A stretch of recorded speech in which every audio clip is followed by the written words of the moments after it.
So మరో ప్రశ్న, already ఒక హౌస్ ఉంది నాకు. ఓకే ఓకే, ఈ ప్రాపర్టీ ఉంది. సో దీన్ని బేస్ చేసుకొని ఇంకొక ప్రాపర్టీ కొనాలంటే ఎలా? ఇప్పుడు ఒక కాన్సెప్ట్ వచ్చిందండి, by A second home with your first home. By A second home with your first home. మీకు ఒక ఇల్లు ఉంది, ఆ ఇల్లు అలానే పడి ఉంటుంది. మనకి ఏం ఉపయోగం ఉంటుందంటే దాంట్లో ఈవినింగ్ వెళ్తాము, మనం ఆఫీస్కి వెళ్ళిపోయి ఈవినింగ్ వెళ్తాం కదా. సో మళ్ళీ కొంతసేపు రెస్ట్ తీసుకుంటాం, మళ్ళీ ఈవినింగ్ మళ్ళీ పనిలో మనం వెళ్ళిపోతాం. ఇప్పుడు హస్బెండ్ అండ్ వైఫ్ ఇద్దరు కూడా జాబ్స్ హోల్డర్స్ కాబట్టి వాళ్ళు వెళ్తున్నారు. అయితే నేనేమంటానంటే ఇప్పుడు సెకండ్ హోమ్ కాన్సెప్ట్ ఎక్కువ వచ్చింది. రోజు ఈ కాంక్రీట్ జంగిల్లో ఉండి సిటీ ట్రాఫిక్లో ఇష్యూస్ అన్ని ఫేస్ చేసి ఆఫీస్కి వెళ్ళి రావడము, ఈ సినారియోలో వీకెండ్లో కొంచెం ప్రశాంతమైన వాతావరణం ఉంటే బాగుండేదని అనిపిస్తుంది. సో అలాంటప్పుడు వీళ్ళు ఏం చేస్తారంటే సెకండ్ హోమ్ కాన్సెప్ట్గా వెళ్తున్నారు అన్నమాట. సో సెకండ్ హోమ్ కాన్సెప్ట్ ఎలాంటి తీసుకోవాలంటే, ఒకవేళ మీకు మంచి డబుల్ బెడ్రూమో ట్రిపుల్ బెడ్రూమో ఇల్లు ఉంది లేదా విల్లా ఉంది. సో నేనేం చేస్తానంటే మోస్ట్లీ ఇప్పుడు విల్లాలు కానీ ఇల్లు కానీ మోస్ట్లీ 90% అందరూ కూడా లోన్ మీదే తీసుకుంటారు, ఏదో ఒక బ్యాంక్ లోన్లో తీసుకుంటారు. సో దీన్ని ఎలా యూజ్ చేసుకోవచ్చు అంటే యాజ్ ఎన్ ఫైనాన్షియల్ అడ్వైజర్ అవ్వచ్చు, లేదంటే అనలిస్ట్ అవ్వచ్చు. ఎలా చెప్తానంటే నేను, మీరు ఆల్రెడీ తీసుకున్న లోన్కి ఇంకొంచెం కట్టుకోగలనంటే, అంటే టాప్అప్ లోన్ అని వస్తుంది. సపోజ్ మీరు ఒక 1.5 కోటి లోన్ తీసుకున్నారు. లోన్ తీసుకుని ఒక 2 సంవత్సరాలు 3 సంవత్సరాలు కట్టారు, లేదా ఒక 4 years కట్టిన తర్వాత ఇది 20 years టెన్యూర్ ఉంటుంది.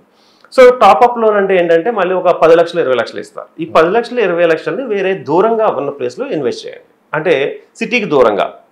ఆ ఏరియాలో 10 లక్షలు 21 లక్షల్లో ఒక 150 గజాలు అయితే మినిమం వస్తుంది. ఆ 150 గజాల్లో ఇప్పుడు కట్టిన ఇల్లులా కాకుండా చిన్నది, అంటే కంటైనర్ హౌస్ కావచ్చు, లేదంటే ఒక చిన్న ఏదైనా బ్యాంబూ హౌసెస్ వస్తున్నాయి. ఇప్పుడు డిఫరెంట్గా పల్లెటూరు వాతావరణం దగ్గరగా ఉన్న ఏదైనా ఒక ఇల్లు కట్టుకుని వీకెండ్స్లో పిల్లలతో వెళ్ళి ఎంజాయ్ చేసిరండి. ఇప్పుడు first home gives a second home.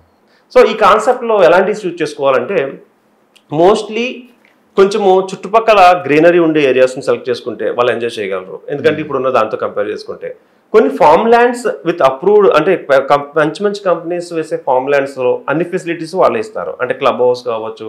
ఇప్పుడు మా దగ్గర ఒక 100 acres ఫార్మ్ ల్యాండ్ ఉంది.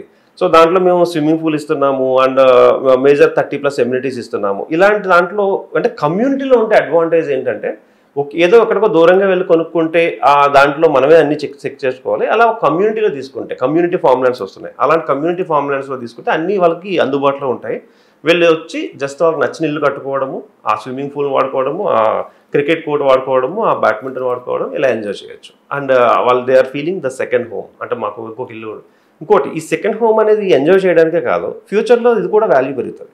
ఇప్పుడు మనం 10,000, 13,000, 10,000, 5,000 కొన్నాం అనుకోండి ఎగ్జాంపుల్. ఇది నెమ్మదిగా ఒక 5 yearsలో వీళ్ళ అప్పు తీరే లోపల ఇది అద్భుతమైన అసెట్ అయి ఉంటుంది. మీకు ఇబ్బంది కలగనంటే ఒక ప్రశ్న అడుగుతా. చెప్పండి. మీరు మాట అన్నారు అప్పు చేసి ఇల్లు కొనవచ్చు అన్నారు. అవును. మీలాంటి ఎక్స్పర్ట్స్ కావచ్చు, ఏజెంట్స్ కావచ్చు, మార్కెటింగ్లో చాలా మంది ఉన్నారు రకరకాలుగా. సో మీరే ఎందుకు మీరు ప్రమోట్ చేసే వెంచర్లో అప్పు చేసి ఒక ప్లాట్ కొనుక్కొని దాన్ని ఎగ్జాంపుల్గా చూపించి కస్టమర్స్కి మీరు చెప్పలేరు? అంటే నేనే అప్పు చేసి చాలా ప్లాట్లు కొన్నాను నేను. మీ గురించి నేను మాట్లాడలేదు, ఓవరాల్ గా నిజంగా అంత ప్రాఫిట్స్ వస్తాయి, అంత అప్రిషియేషన్ వచ్చి రేపు 5 సంవత్సరాలు డబుల్ అయ్యి ట్రిపుల్ అయింది అనుకో, మీకు తెలుసు కదా, చెప్పేది మీరే కదా, 100% ట్రిపుల్ అయింది డబుల్ అయింది, ఇక్కడ ఫ్యూచర్ మొత్తం బాగుంటుంది అంటారు. మీరు ఒక మాట దీనికన్నా ముందు ఒక మాట అన్నారు, అప్పు చేసేది ఖచ్చితంగా ఇల్లు ప్లాట్ ఇల్లు ఏదో ఒకటి కొనవచ్చు అన్నారు. సో అలాంటప్పుడు మీరు ఎందుకు కొని ఎగ్జాంపుల్ గా ఆ వచ్చే కస్టమర్ కి చూపించలేకపోతున్నారు? అంటే మేము చెప్పేది కూడా అప్పు చేసి కొనమని విత్ ఓల్డ్ ఎగ్జాంపుల్స్ కూడా చెప్తాం మేము. అంటే ఈ కంపెనీలో పర్సన్ అప్పు చేసుకున్నాడు, ఎంత పెరిగింది అనేది టెస్టిమోనియల్ అంటాం కదా, టెస్టిమోనియల్స్ కూడా మేమే ఇస్తాం. అంటే అప్పు ఈజ్ నథింగ్ బట్ లోన్ అండి. అంటే అప్పు అంటే మీరు వెళ్ళి మీ దగ్గరికి వచ్చి నేను అప్పు అంటే కదా, లోన్ కూడా అప్పే కదా ఇప్పుడు. సో మీరు ఎక్స్ప్లెయిన్ చేసి చూస్తే క్యాష్ అండ్ క్యారీ కొనే వాళ్ళు చాలా తక్కువ మంది ఉంటారు, 5 to 10% ఉంటారు. మిగతా వాళ్ళందరూ అప్పు చేసే కొంటున్నారు. అంటే వాళ్ళు కొన్న వాళ్ళందరూ కూడా ఇవాళ కాకపోతే రేపైనా వాళ్ళు చెక్ చేసి చూసుకుంటే తక్కువైతే అవుతాం. మీ ఏజెంట్స్ మీ ఎక్స్పర్ట్స్ మిమ్మల్ని అడుగుతున్నారు. అదే నేను అంటే వాళ్ళకి ఇప్పుడు కొనేదాంట్లో చెప్పాను కదా మీకు 60-70 కాదు 80-90% కూడా అప్పే చేసుకుంటున్నారు. కొన్న వాళ్ళలో మీ పాత వెంచర్లో మా రేట్ ఉంటుంది కదా, అది కంపేర్ చేసి చూసుకోమంటాం. అంటే ఒక 3-4 years క్రితం మేము అమ్మిన వెంచర్లు ఉంటుంది, ఆ రేటు పక్క వాళ్ళైనా వెళ్ళి కనుక్కోమంటాం. ఒక రేటు ఉంటుంది, ఆ రేటు ఇప్పుడు చెక్ చేసుకోమని చెప్తాం. అది కంపల్సరీ డబుల్ అయ్యి ఉంటుంది. అంటే 4 years దాటింది అంటే అది డబుల్ అయ్యే ఉంటుంది. అంటే ఫర్ ఎగ్జాంపుల్ మహేశ్వరం దగ్గర మాకు ఒక ప్రాజెక్ట్ ఉండేది, అది 7,000కి అమ్మాము, 4.5 సంవత్సరాల్లో 35,000 అయింది.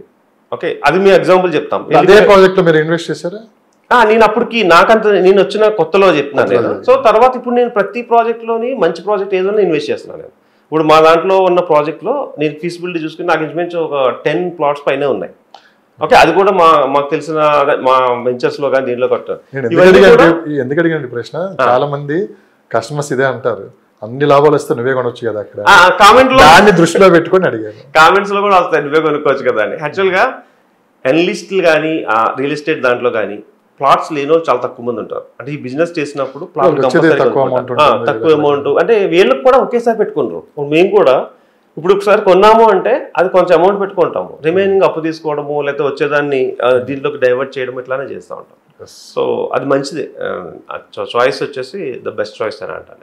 హైదరాబాద్ రియల్ ఎస్టేట్ ప్రస్తుత పరిస్థితుల్లో అంటే ఇప్పుడు జరుగుతున్న పరిణామాలను చూసుకుంటే ఇప్పుడు ఎక్కడ ఎక్కువ ఇన్వెస్ట్మెంట్ చేయడానికి ముందుకు వస్తున్నారు? ఏ లొకేషన్ అయితే ది బెస్ట్ అనుకుంటున్నారు? అంటే జరుగుతున్న మార్కెట్ కూడా ఏం జరుగుతుంది, ఏ లొకేషన్లో ఎక్కువ మార్కెట్ జరుగుతుంది? ఓకే, హైదరాబాద్ని ఈస్ట్ వెస్ట్ సౌత్ నార్త్ అని డివైడ్ చేస్తే, ఓకే ఈస్ట్ అంటే వరంగల్ హైవే ఇవన్నీ వస్తాయి కదా, వెస్ట్ ఆల్రెడీ ఆక్యుపై అయిపోయింది, అంటే రెసిడెన్షియల్గా ఉన్న ల్యాండ్ చాలా తక్కువ అయిపోయింది, అంటే ముంబై హైవే సైడ్ చాలా తక్కువ అయిపోయింది.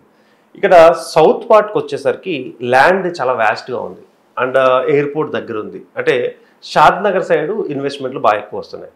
అండ్ ఇప్పుడు ఎందుకు షాద్ నగర్ సైడ్కే వస్తున్నాయంటే సెకండ్ హైదరాబాద్ కాబోతుంది అని. ఎందుకు సెకండ్ హైదరాబాద్ కాబోతుంది అంటే దానికి ఏమున్నాయి, ఈ షాద్ నగర్కి ఏముంది అంటే సౌత్లో ఎక్కువ వ్యాస్ట్ పార్ట్ ఉంది. ఓకే, ల్యాండ్ బ్యాంక్ చాలా ఉంది. సో ఈ ల్యాండ్ బ్యాంక్తో పాటు కంపెనీస్, నెంబర్ ఆఫ్ కంపెనీస్ ఉన్నాయి. అండ్ పెద్ద పెద్ద కంపెనీస్ వాళ్ళందరూ కూడా ఆల్రెడీ దాంట్లో ఇన్వెస్ట్మెంట్ చేసి ఉన్నారు. ఫిల్మ్ స్టార్స్ అయితే most of the film stars అందరూ కూడా దాంట్లో పెట్టున్నారు. అండ్ ఎయిర్పోర్ట్తో పాటు మనం 3 చెక్ చేసుకోవాలి. ఏదైనా ఒక ఇన్ఫ్రా డెవలప్ అవ్వాలి అంటే ఫస్ట్ రోడ్ లైన్ కనెక్టివిటీ బాగుండాలి, నెక్స్ట్ వచ్చేసి రైల్వే లైన్ కనెక్టివిటీ బాగుండాలి, థర్డ్ వచ్చేసి ఎయిర్ లైన్ కనెక్టివిటీ బాగుండాలి. ఈ 3 కలిసి వచ్చిన అంశాలుగా దీనికి అయింది. అంటే మిగతా వాటితో కంపేర్ చేసుకుంటే south side very near to airport అనేది చాలా ప్లస్ పాయింట్ అయింది. అండ్ రైల్వే కనెక్టివిటీ మీకు ఐడియా ఉంది, షాద్ నగర్ ఎన్ని ఏరియాల నుంచి మంచి కనెక్టివిటీ ఉంది. అండ్ రోడ్ కనెక్టివిటీ అయితే ద లాంగెస్ట్ హైవే అని చెప్తాము దీన్ని. కాశ్మీర్ నుంచి కన్యాకుమారి దాకా ఉన్న పెద్ద హైవే. ఇది ఇప్పుడు 12 లైన్ కాబోతుంది, అంటే ఇన్ఫ్రా ఇక్కడ పెరుగుతుంది, అదొకటి. సో దీంతో పాటు ఏమవుతుందంటే ఇన్ఫ్రా పెరగడం ఒకటే దీనికి కాకుండా సౌత్ సైడ్ ఉన్న అడ్వాంటేజెస్ ఏంటి అంటే మనకి సౌత్ సైడ్లో వాటర్ బాడీస్ కూడా బాగున్నాయి. అంటే రేపన్న రోజు మన హైదరాబాద్తో కంపేర్ చేసుకుంటే ఇంకొక 20-30 సంవత్సరాల పైన కూడా వాటర్ స్కేర్సిటీ వచ్చే అవకాశాలు అయితే తక్కువ ఉన్నాయి. సో అదొక అడ్వాంటేజ్ అయింది, ఎందుకంటే water is very important. In ఫ్యూచర్లో చాలా టైట్ అవ్వబోతుంది ఏంటంటే వాటరే. సో ఈ వాటర్ బాడీస్ ఎక్కువ ఉండడం కూడా దానికి ఒక అడ్వాంటేజ్ అయింది. నెక్స్ట్ వచ్చేసి ఫ్యూచర్లో వచ్చే చాలా బెనిఫిట్స్ అన్నీ కూడా అటువైపు వచ్చే అవకాశాలు ఉన్నాయి. ఎందుకంటే అంటే రిలయన్స్ వాళ్ళు అగ్రికల్చర్గా ఒక 500 ఎకరాలు తీసుకున్నారు, ఎందుకంటే రేపు అగ్రికల్చర్ కూడా అద్భుతంగా రాణించబోతుంది. సో ఇలాంటప్పుడు ఏమవుతుందంటే ట్రాన్స్పోర్ట్ సిస్టమ్ బాగుంటుంది ఆ ఏరియాకి వచ్చేసి. సో ఈ ఫెసిలిటీస్ అన్నింటినీ కంపేర్ చేసుకుంటే సౌత్ సైడ్ ఇన్వెస్ట్మెంట్స్ ఎక్కువ చేస్తున్నారు, చేయాలి కూడా. అంటే చేస్తూ ఉంటే ఆ ఏరియాకి ఉన్న పొటెన్షియల్లో ఇప్పుడు తక్కువ రేటుకి వస్తున్నాయి. మీరు చెక్ చేసి చూసుకుంటే ఒకప్పుడు ఓఆర్ఆర్ దాటిన తర్వాత, అంటే ఓఆర్ఆర్ దాటిన తర్వాత 5,000, 7,000, 8,000 ఉండేది. ఇప్పుడు ఆ లెంత్ ఆ 5,000, 7,000 రావాలంటే ఓఆర్ఆర్ దాటేసి, షాద్నగర్ దాటేసి, రాజాపూర్ దాటేసి, ఇంకా జడ్చల్ల ఆ ఏరియాకి వచ్చే వరకు ఆ ఏరియా వరకు వెళ్ళిపోయింది ఆ 7,000 అనేది. అంటే ఇక్కడ ఎందుకు అంటే వీళ్ళు పెంచుకుంటూ పోవడానికి ఏముండదు దీంట్లో. ఎక్కువ మంది కస్టమర్స్ కొంటూ ఉన్నప్పుడు ల్యాండ్ చేతులు మారుతున్నప్పుడు రేట్లు పెరుగుతూ ఉంటుంది. సో ఆ ప్రయారిటీ అనేది ఇప్పుడు షాద్ నగర్కి బాగుంది, అంటే సౌత్ సైడ్ ఇన్వెస్ట్మెంట్లు ఎక్కువగా పెట్టుకోమని సజెషన్ ఇస్తా ఉంటాను. So first of all thank you real boom. And మీరు ఎవరైనా ఎలాంటి సజెషన్స్ కావాల్సి వచ్చినా అది ఒకసారి సిల్లీ సజెషన్ అన్న అడగొచ్చు, పెద్ద ఇంపార్టెంట్ సజెషన్ అన్న అడగొచ్చు. So you can contact me. నేను ఎనీ టైం మీకు ఒకవేళ మొబైల్లో నేను అందుబాటులో లేకపోయినా వాట్సాప్లో మీరు నాకు పింక్ చేసినట్లయితే 100% నా టైం చూసుకుని స్కెడ్యూల్ ఫిక్స్ చేస్తాను. నా నెంబర్ 9391151121. సో ఎలాంటి క్వశ్చన్ అయినా మీరు అడగండి. ప్రజెంట్ 100% మీకు అక్యురేట్గా చెప్పడానికి ట్రై చేస్తాను నాకున్న నాలెడ్జ్ ఉపయోగించి. Thank you.